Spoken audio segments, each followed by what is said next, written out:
할렐루야. 네, 오늘 우리가 읽으신 스가랴서 10장 말씀을 통해서 세 가지 때의 축복이다 라고 하는 제목을 갖고 오늘 예비되고 준비된 하나님의 은혜를 함께 나누고자 합니다. 오늘 본문의 말씀 그 배경을 조금 간단히 설명을 해드리자면, 이스라엘의 역사 가운데 가장 혹독한 시기를 보내었던 때가 참 많이 있었습니다. 그 많은 전쟁의 역사 가운데서 하나님 그때그때마다 이 백성들을 지켜주셨는데, 오늘 본문이 쓰여진 이 배경은 바로 그 참혹한 참담한 그 이스라엘의 그 전쟁의 상황 속에서 또 이스라엘이 주변의 강대국들에게 노예가 되고 종이 되는 그 슬픈 역사가 200몇 년 동안 계속 이어졌던 그 시기에 오늘 본문이 쓰여졌습니다. 그러니까 지금으로부터 약 2700년 전, 그러니까 BC 722년경이지요.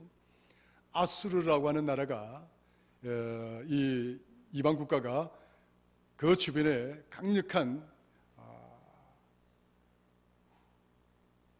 패권 국가가 되어서 북이스라엘을 침공하게 됩니다. 이 아수르가 북이스라엘을 침공해서 북이스라엘을 강점하고 또 북이스라엘 하나님의 백성들을 노예로 삼게 됩니다. 세월이 좀 많이 흘러서 이제 BC 586년, 그러니까 지금으로부터 약 2586년 정도 되겠죠. 그스로 올라가면 바벨론이라고 하는 나라가 발흥을 합니다. 그래서 그 당시에 패권 국가였던 아시리아를 쳐부수고 바벨론이라고 하는 나라가 이제 북이스라엘뿐만 아니라 남쪽의 유다까지, 그러니까 이스라엘 전체를 강점하게 되고 이스라엘 전체를 자신들의 노예 국가로, 종예 국가로 이렇게 만들게 됩니다. 이러한 그 정말 참담한 참혹한 이방 국가들에 의해서 다스림을 받고 저들의 종의 나라로 전락한 바로 그러한 상황 속에 있을 때에 이 바벨론이 허물어지기 시작할 무렵에 이란이라고 하는 나라, 지금의 이란이지요. 그 이란이 그 당시 때는 페르시아라고 하는 나라로 불려졌습니다. 그 당시 때의 이름으로, 성경적인 이름으로 이야기를 하자면 바사라고 이야기를 합니다. 그러니까 바사였는데 이 바사의, 그러니까 페르시아죠. 그 페르시아의 발흥지는 지금의 이란입니다. 그렇게 이렇게 역사적인 어떤 그런 상황들을 막 고려하면 이스라엘과 이 이란이 왜 앙숙관계인가 하는 것도 알 수가 있는 대목이 거기에 담겨져 있기는 합니다. 어쨌거나 그러한 앙숙관계의 역사를 갖고 있음에도 불구하고 이 페르시아가 바벨론을 이기게 됩니다. 바벨론을 이기게 되고 결국 522년경에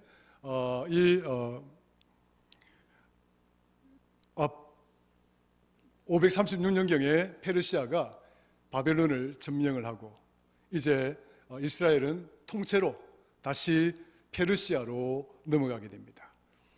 참 이렇게 슬픈 역사죠. 722년부터 해서 쭉 한 200년에 200여 년간의 이 긴 역사들 속에서 이 이방의 노예가 되고 이방의 나라를 섬기는 그런 나라로 전락했을 때, 바로 그 당시 무렵에 이제 마지막 때죠. 그러니까 이스라엘이 이제 그 이방의 나라로부터 벗어나려고 하는 그때쯤입니다. 그때가 약 520년대 경입니다. BC 520년. 그때의 그 바사 왕, 오늘 우리 스가랴서에서는 다리오 왕이라고 나옵니다. 한번 따라합시다. 다리오 왕. 이 다리오 왕은 페르시아의, 그러니까 바사와의 6번째 왕입니다. 6번째 왕인데 이 바사의 6번째 왕이었던 이 다리오 왕은 성경에서 또 다른 이름이 있는데요. 그 이름은 고레스 왕이라고 불려집니다. 한번 따라합시다. 고레스 왕. 그러니까 다리오 왕의 또 다른 이름은 고레스 왕이라고 그러고, 그리고 영어로는 키루스라고 불려지기도 하지요. 그런데 이 다리오 왕, 이 고레스 왕은 성경에서 보면 굉장히 이스라엘 백성에 대한 우호적이고 이 고레스 왕은 굉장히 하나님에 대한 이 신앙을 가졌는지 안 가졌는지를 모르겠으나 하나님을 믿는 백성들과 그리고 하나님 백성들이 믿는 하나님에 대해서 굉장히 호의적이고 굉장히 우호적인 입장을 가지고 있던 왕이었습니다. 그러다 보니까 이 고레스 왕이 부임을 하고 난 다음에 이 왕이 이 이스라엘 백성들의 간절한 소원을 들어주게 되는데 어떤 소원일까요? 이제 이 백성들을 풀어주는 거예요. 이 백성들을 자신의 본토로 돌려보내게 되는 그 놀라운 칙령을 발표하게 됩니다.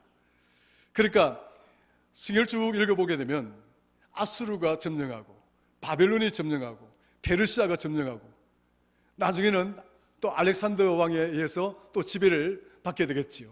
아무튼 이렇게 수많은 역사 속에서 이 본토에는 정말 힘없고 나약하고 부족하고 어린 아이들 뭐 이렇게 데리고 가서 어떤 일도 시킬 수 없는 자들만 이 본토에 남아 있는 거예요. 이스라엘 본토에 남아 있는 겁니다. 그러니까 노인들, 어린 아이들, 병자들, 환자들 이런 자들. 그러니까 건축자가 집을 짓다가 벽돌을 막 쌓아가잖아요. 쌓아가다 보면 저 모서리 부분에 이제 벽돌을 이렇게 각을 이렇게 딱 맞추다 보면 이 각이 잘 안 맞을 때가 있거든요. 그럼 벽돌을 탁탁탁 치잖아요. 벽돌을 탁 쳐서 그 부스러기를 버리는 겁니다. 그 모퉁이에 이 벽돌처럼 버려진 벽돌처럼 그렇게 버려진 자들이라는 거죠. 그래서 이 자들을 그래서 우리가 남은 자들이라고 이야기합니다. 한번 따라합시다. 남은 자들. 예, 남은 자들. 그러니까 성경에서 말하는 이 남은 자들이라고 하는 것이 하나님의 굉장한 축복의 그런 어떤 근원이 되는 거예요. 아무것도 할 수 없고 그리고 데려가서 이렇게 일을 시키려고 해도 할 수가 없는 그런 무력한 자들이 결국은 하나님의 크신 인도하심과 도우심을 통해서 놀라운 이스라엘을 다시 복원시키는 데에 최고의 근원자들이 되어지게 됩니다만은 어쨌거나 그러면 좀 제대로 일을 할 수 있다거나 좀 이렇게 힘을 쓸 수 있는 사람들은 본토에 남겨두었을까요? 아수르가 들어와서 데려가고 바벨론이 와서 데려가고 그러니까 뿔뿔이 곳곳에 다 흩어지고 노예로 잡혀가게 되는 거죠. 그런데 아수르 왕 고레스 왕이 딱 왕으로 딱 들어와서는 흩어진 이스라엘 백성들이 본토로 돌아가도 좋다라고 하는 칙령을 발표하게 되는 거예요. 할렐루야. 근데 이 이야기를 하면 너무 기니까 근데 이 고레스의 마음을 움직였던 자가 분이 누구냐? 바로 하나님이셨다라고 성경은 이야기하고 있습니다. 하나님이 이 고레스의 마음을 움직여서 하나님의 이 흩어진 백성들 본토로 돌려보내고 허물어진 성전을 다시 재건하게 만들고 이 백성들을 하나님의 구원의 백성으로 다시 굳건하게 세우는 데 있어서 큰 역할을 했던 인물이 바로 이 고레스 왕, 다리오 왕이라고 불려지는데 바로 이때 무렵 이 백성들이 고향으로 돌아가고 다시 고레스가 이스라엘 백성들을 풀어주는 그 시점에 스가라라고 하는 이 선지자가 활동을 했고 함께 학계라고 하는 인물도 활동을 하게 됩니다. 바로 그 상황 속에서 쓰여진 본문이 오늘 우리가 읽은 이 본문입니다. 좀 이해가 되시죠? 그런데 오늘 이 본문을 쭉 읽어보시다 보면 여러분들이 어떤 문맥의 어떤 큰 특징을 하나 보셨는가 모르겠는데 말씀의 제목처럼 세 가지의 때가 나온다. 이 세 가지의 때가 어떤 때인지 아마 본문에서 슬쩍 읽었을 거라고 생각이 들어집니다. 본문에는 세 번의 때가 나옵니다. 그래서 이 세 번의 때를 통해서 또 하나님께서 이 백성들에게 베풀고자 하는 은혜와 그 축복, 그것이 무엇인지 오늘 본문을 통해서 살펴보려고 하는 거예요.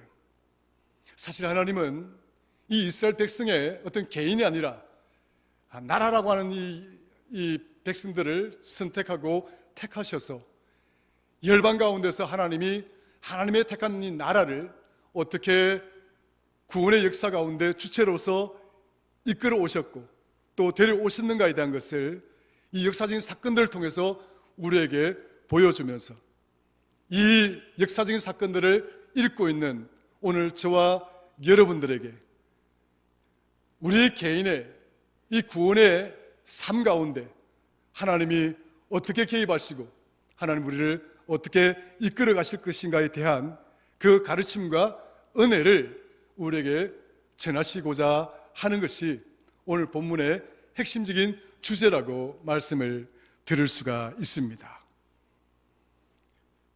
사랑하는 성도 여러분, 성도의 삶이란 어찌 보면 전쟁터와도 같은 것입니다.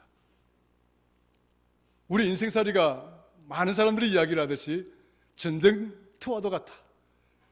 이기지 못하면 살아남지 못하는 그런 살벌한 경쟁의 시대에 살아가고 있는 우리 삶의 터전들을 들여다보더라도 정말 치열하죠. 오늘 저와 여러분들은 다소 이렇게 어떤 향후 30년, 향후 50년 우리 대한민국의 미래에 대해서 크게 걱정하고 근심하고 또 그 일들에 대해서 계획을 정책을 수립하고 또 정책을 집행하거나 그런 위치에 있는 분들은 없습니다만은도 이 대한민국을 미래를 걱정하는 많은 전문가들은 이 대한민국이 앞으로 미래가 어떻게 될 것인가, 그 출발점이 뭐냐면, 출발적인 어떤 그 도전의 시기 뭐냐면 이 시대가 급격하게 바뀌어가고 있다. 이 시대가 급격하게 변하고 있다는 거예요. 여러분들은 그 큰 변화를 잘 느끼지 못할 수가 있겠으나 지금 우리 세상은 급격하게 바뀌어져 가고 있습니다. 향후 5년 내에 우리 주변에 로봇들이 걸어다니게 될 것이고 그 이상이 되어지면 이제 공장에는 우리를 대체하는 그런 로봇 인간들이 이제 그 노동의 현장에, 산업의 현장에 인간을 대체하는 모습들을 이제는 보는 것이 어렵지가 않을 것입니다. 굉장한 변화가 지금 일어나고 있습니다. 이런 가운데 우리가 살아가는 삶 자체도 치열할 수밖에 없는 거죠. 이 국가가 살아나기 위해서는 이 치열한 경쟁 속에서 이게 전쟁을 잘 치르지 않으면 우리 대한민국은 존속할 수가 없습니다. 정말 여러분들이 이 대한민국에서 기도할 때 급격하게 변해가는 이 세계의 변화 속에서 우리 대한민국이 굳건하게 뿌리를 내리고 잘 대응해서 정말 굳건하고 강력한 힘을 가진 나라가 되게 해달라고 그 기도를 잊지 말아야 될 것이라 생각합니다. 늘 기도하십시오.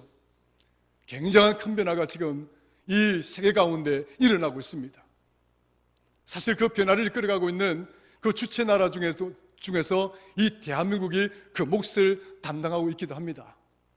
대한민국은 반도체의 나라라고 그러지 않습니까?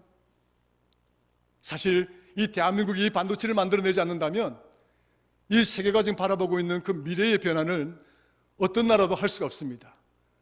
대한민국이 그만큼 중요한 나라고 그만큼 이 세상을 리드해 나가는 그런 나라 중에 하나인 것이에요. 여러분 자부심을 가지기를 바랍니다. 긍지를 가지기를 바랍니다. 대한민국은 이런 나라예요. 이런 나라가 무너지면 안 되잖아요. 아무튼 이런 전쟁터와 같은 싸움터와 같은 이것이 우리 인생의 삶의 자라고 할 수가 있는데 우리 삶뿐만 아닙니다. 우리 이런 육신적인 눈에 보이는 삶 이것만이 전쟁과 같은 상황이 아닙니다. 우리는 이 영적인 부분도 우리는 치열한 전쟁을 치르고 있다는 사실을 기억해야 됩니다. 따라하십시다. 나는 영적인 전쟁을 치열하게 치르고 있다. 여러분 정말 치열하게 치르고 있습니까? 여러분들이 치르고 있는 영적 전쟁이라고 하는 것이 어떤 수준입니까?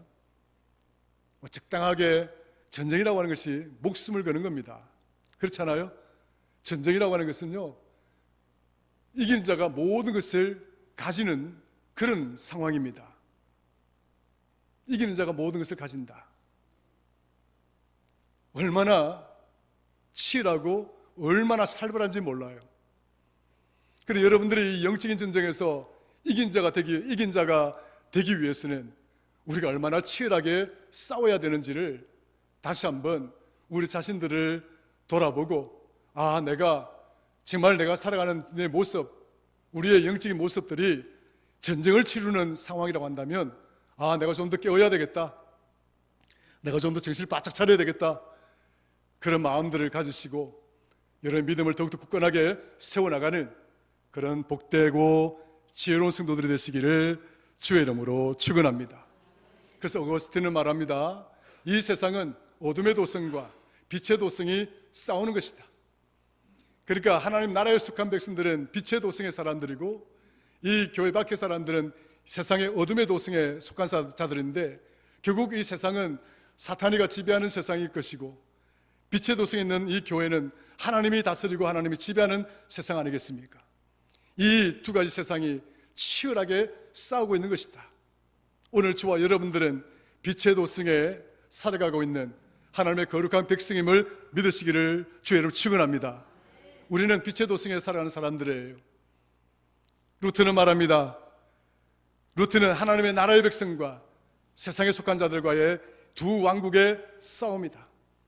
하나님의 나라에 속한 자들, 하나님 왕국에 속한 자들, 그리고 세상에 속한 사탄의 왕국에 속한 자들과의 싸움이다. 우리는 이 영적인 전쟁을 치르는 데 있어서 우리는 하나님 나라에 속한 자로서 이 세상과 이 사탄의 것들과 치열하게 전쟁을 하면서 살아가는 자들이다. 두 왕국의 전쟁. 사랑하는 성도 여러분, 우리는 하나님이 부르시고 택하신 존귀한 하나님의 십자가의 군병들인 줄로 믿으시기를 주의 이름으로 축원합니다. 그래서 오늘 본문은 이런 하나님의 군병되고 하나님의 십자가의 군병되고 하나님 택한 백성된 이 백성들을 하나님께서 이 참담하고 정말 치열하고 이기는 자가 모든 것을 가지게 되는 이 전쟁의 상황 같은 이런 처지 속에서 우리 하나님이 우리를 이끌어 가실 때에 하나님은 우리를 어떻게 견인하시는가 따라 하십시다. 하나님의 견인은 토우, 데려가는 거죠. 이렇게 데리고 가는 겁니다.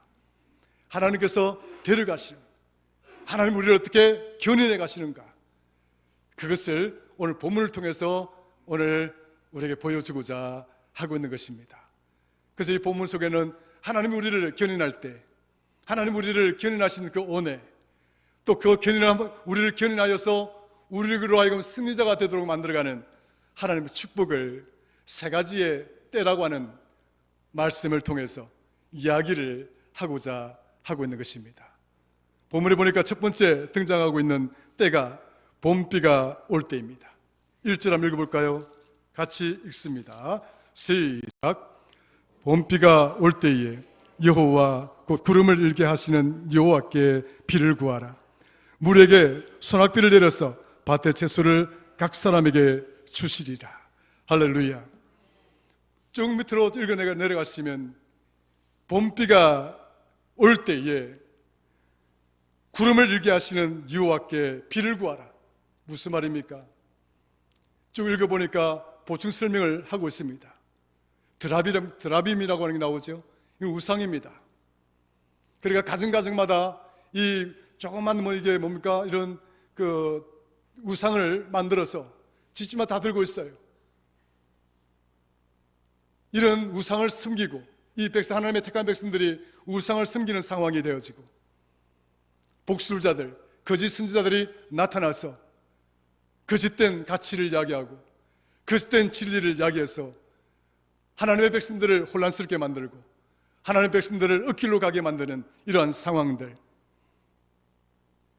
그래서 목자가 없어서 유리방황하는 양들처럼 공허한 인생을 살아가고 있는 이 백성들, 어디에다가 뿌리를 내려야 될지 안 줘야 될지 모르는 이방의 노예의 삶을 살아가고 있는 이 백성들, 이미 하나님의 택한 백성들은 고난의 자리에 놓였습니다.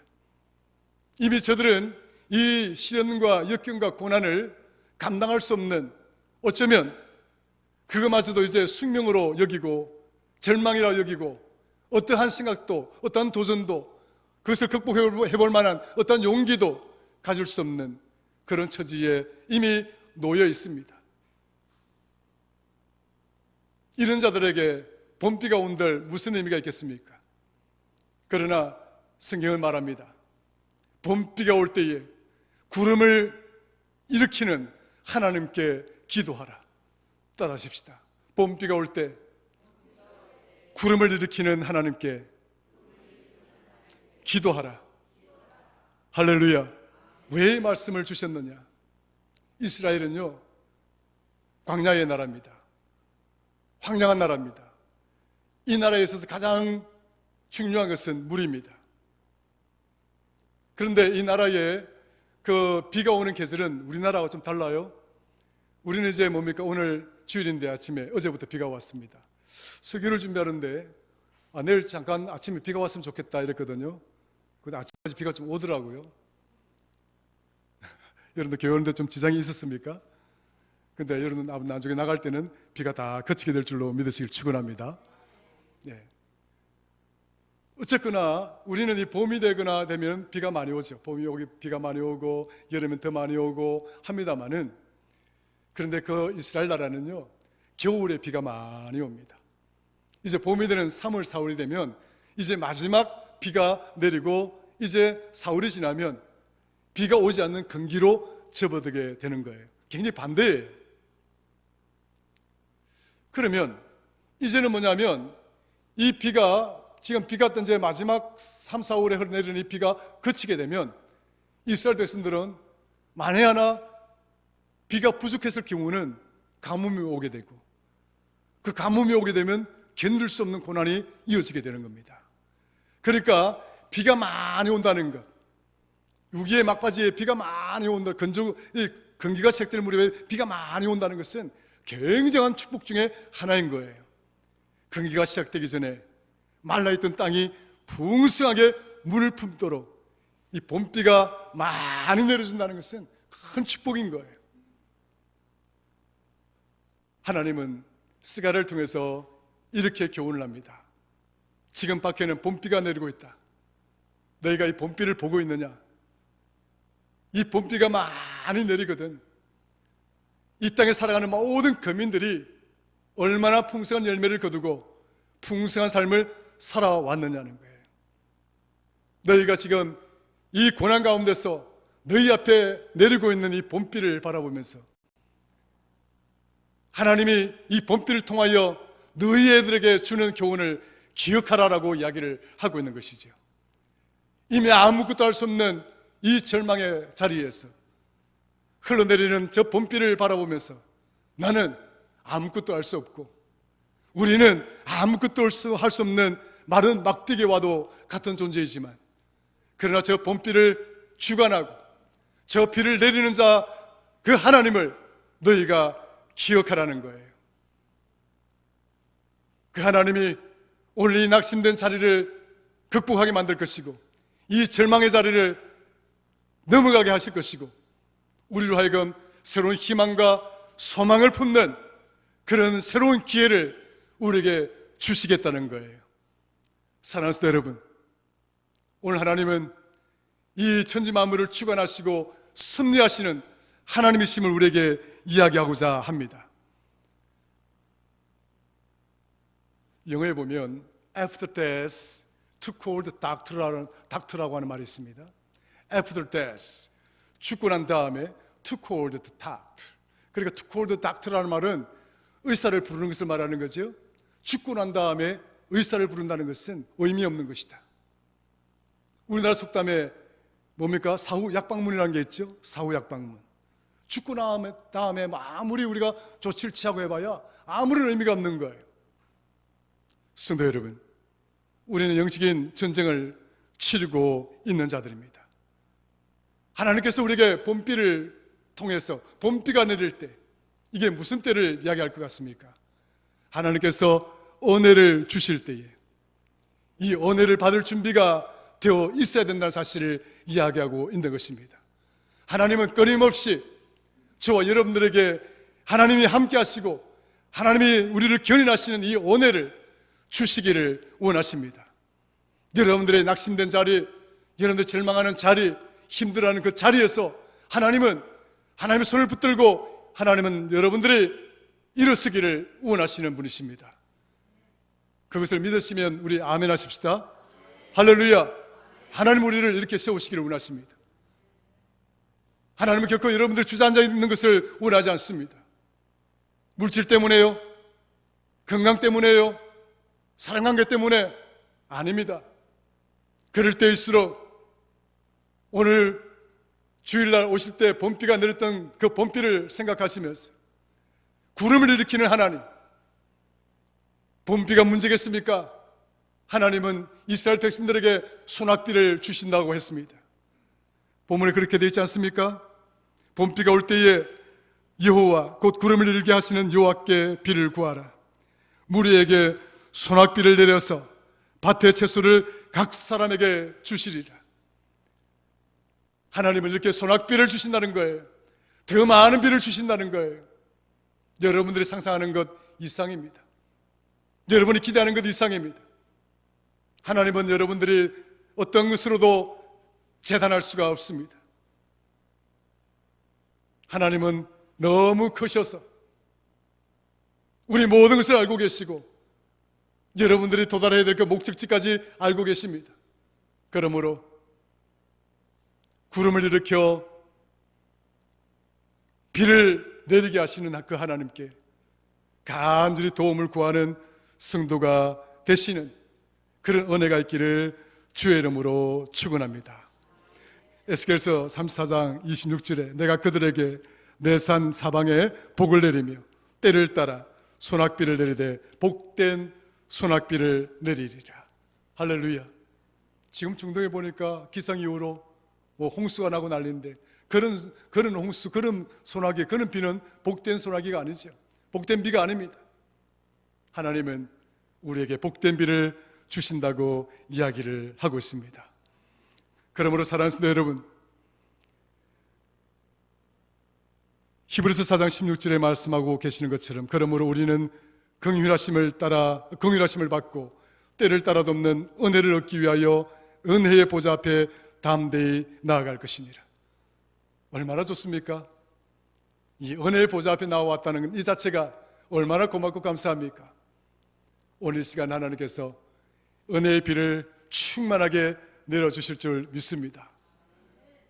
우리에게 이런 축복을 주시는 우리 하나님께 박수 한번 치시죠. 할렐루야. 두 번째 때가 나옵니다. 싸울 때입니다. 한번 볼까요? 스가랴서 10장 5절입니다. 같이 읽습니다. 시작.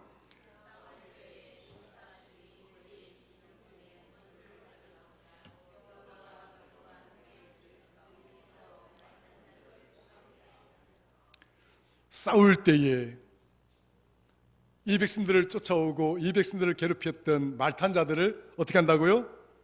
말탄 자들을 부끄럽게 할 것이다.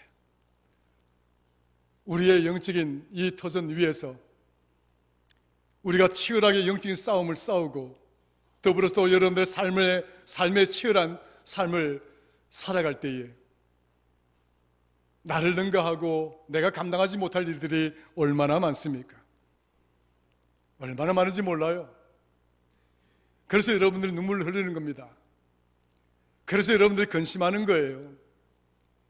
그래서 여러분들이 염려하게 되는 거예요. 여러분, 사탄이가 던지는 그 미끼거리가, 유혹거리가 만만하다고 생각하지 마십시오. 여러분들을 끊임없이 눈물 흘리게 만들고 여러분들로 하여금 끊임없이 근심하게 만들고 여러분들을 끊임없이 염려하게 만들고자 하는 것이 사탄의 목적입니다. 그 사탄의 미끼를 덥석 잡지 마십시오. 그것이 물질이라 하더라도 덥석 잡지 말고 그것이 사랑이라 하더라도 덥석 잡지 말고 살아가다 보면 우리가 우리 자신들을 잊어버리고 망각하고 사탄이 던지는 그 유혹들을 덥석 잡을 때가 있습니다.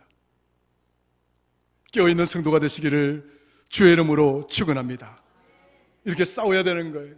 싸울 때에 누가 하나님께서 우리를 괴롭히고 우리를 짓누르고 우리를 억압하는 원수들, 그 적들을 어떻게 하신다고요? 무너뜨려 주실 것이다. 자, 믿으시면 아멘 하십시다. 로마서 8장 37절, 그러나 이 모든 일에 우리를 사랑하시는 이로 말미암아 우리가 넉넉히 이긴다. 여러분 믿습니까? 우리가 사랑하는 그 하나님 때문에 우리는 넉넉히 이기는 것이다. 이길 수 있습니까? 이길 수 있습니까? 하나님이 여러분 살아가시다가 싸울 때에 우리를 이기게 하신다는 거예요. 이기게 하신다. 아, 얼마나 고마운지 몰라요. 하나님이 이기게 하시는 거예요. 내가 이기는 것이 아니라 누가 이기게 하신다고요? 하나님이 이기게 하신다. 할렐루야. 요한일서 5장 4절, 무릇 하나님께로부터 난 자마다 세상을 이기느니라. 세상을 이기는 승리는 이것이니 우리의 믿음이라. 여러분 믿음이 견고하면 우리는 세상을 이길 수가 있습니다. 하나님이 이 믿음을 통로로 해서 싸울 때에 하나님 우리를 승리케 하시는 거예요. 이 은혜를 이 이스라엘 백성에게 주실 뿐만 아니라 오늘 이 말씀을 듣고 있는, 이 말씀 앞에 서 있는 저와 여러분들에게도 이 은혜를 주시겠다는 거예요. 저와 여러분들이 이 인생의 이 혹독한 삶의 여정 가운데서 우리가 싸워야 될 것, 우리가 맞서야 될 것, 우리가 전쟁을 치러야 될 것, 그것들 앞에서 하나님 우리를 승리케 하신다는 거예요. 그것이 질병이라 할지라도.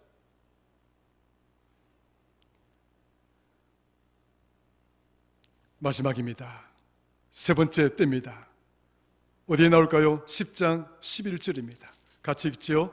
시작. 내가 그들이 고난의 바다를 지나갈 때에 바다 물결을 치리니 나일의 깊은 곳이 다 마르겠고 아수르의 교만이 낮아지겠고 애굽의 규가 없어지리라. 할렐루야. 할렐루야. 하나님이 이제 이 고난의 여정을 지나갈 때 여러분들의 좋은 일만 있는 것이 아니잖아요. 물질 때문에 힘들 때가 있고 건강 때문에 힘들 때가 있잖아요. 그거 지나갈 때 얼마나 괴롭습니까?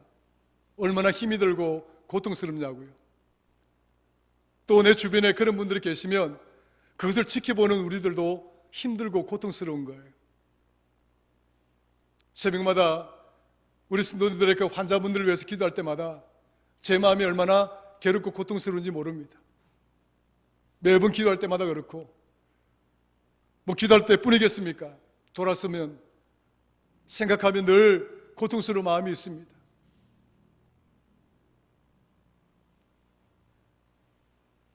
이 고난의 바다를 지나갈 때 하나님께서 이 고난의 바다에서 우리를 지켜주신다고 이야기하고 있습니다. 아수르가 지배하든 바벨론이 지배하든 그 밑에는 애굽이 이 백성을 지배하든지 간에 하나님은 이 모든 나라들을 쳐부수고 짓밟고, 한번 볼까요?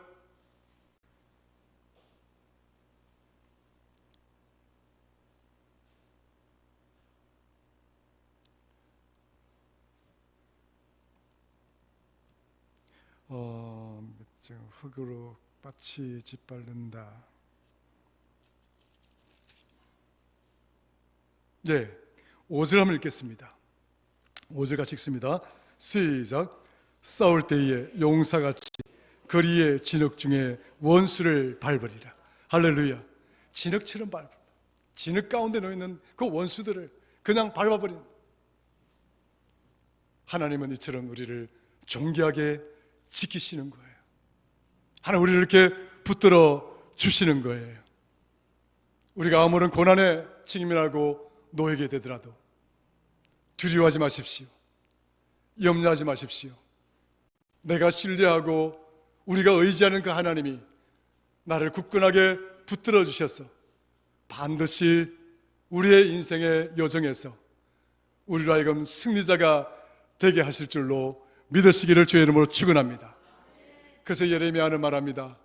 예레미야서 33장 3절, 너는 내게 부르짖으라. 내가 내게 응답하겠고 네가 알지 못하는 크고 은밀한 것을 너에게 보여주리라. 여러분 믿으십니까? 저는 이제 말씀을 마치고 정리하고자 합니다. 오늘 말씀을 통해서 하나님 우리에게 세 가지 때의 은혜와 축복을 주시기를 원하십니다. 첫 번째는 봄비가 올 때의 은혜입니다. 두 번째는 싸울 때에, 영적인 전쟁을 치룰 때에 하나님이 함께 하시는 은혜입니다. 마지막으로는 우리가 고난의 이 환경과 상황, 이 길을 지나갈 때 하나님 우리와 함께 하셔서 반드시 책임을 져주시고 우리를 견인하셔서 반드시 승리자가 되게 하신다고 이 말씀을 오늘 우리에게 주고 계십니다. 말씀을 통해서 이 은혜를 가슴에 품고 또 한 주간 넉넉하게 승리하고도 남음 있는 그런 지혜롭고 복된 성도가 되시기를 주의 이름으로 축원합니다. 하나님 아버지 고맙고 감사합니다. 우리는 살아가면서 수없이 많은 순간을 맞게 됩니다. 그 수없이 많은 그 순간들 속에서 우리가 겪게 되는 이 경험들이 얼마나 많이 있는지 모릅니다. 그럴 때마다 하나님은 은혜를 주시고, 그럴 때마다 하나님 우리를 붙들어 주시고, 그럴 때마다 하나님께서 우리를 견인해 주셔서 여기까지 인도해 주셨는 줄로 믿습니다. 말씀을 통해서 다시 한번 우리에게 이런 은혜를 깨우치도록 봄비가 올 때 그 하나님의 은혜를 생각하는 성도 되게 하시고, 영적인 싸움을 싸워나갈 때에 하나님이 함께 하시는 그 은혜를 생각하는 성도들 되게 하시고, 고난의 그 바다를 지나갈 때에 하나님은 반드시 우리를 지키시고 붙들어 주셔서 승리자가 되게 하시는 이 확신의 믿음을 통하여 우리가 늘 승리자가 되기에 부족함이 없도록 주님 우리 성도들을 붙들어 주셔서 승리자가 되기에 부족함이 없도록 축복하여 주옵소서. 감사합니다. 예수님의 이름으로 기도드리옵나이다. 아멘.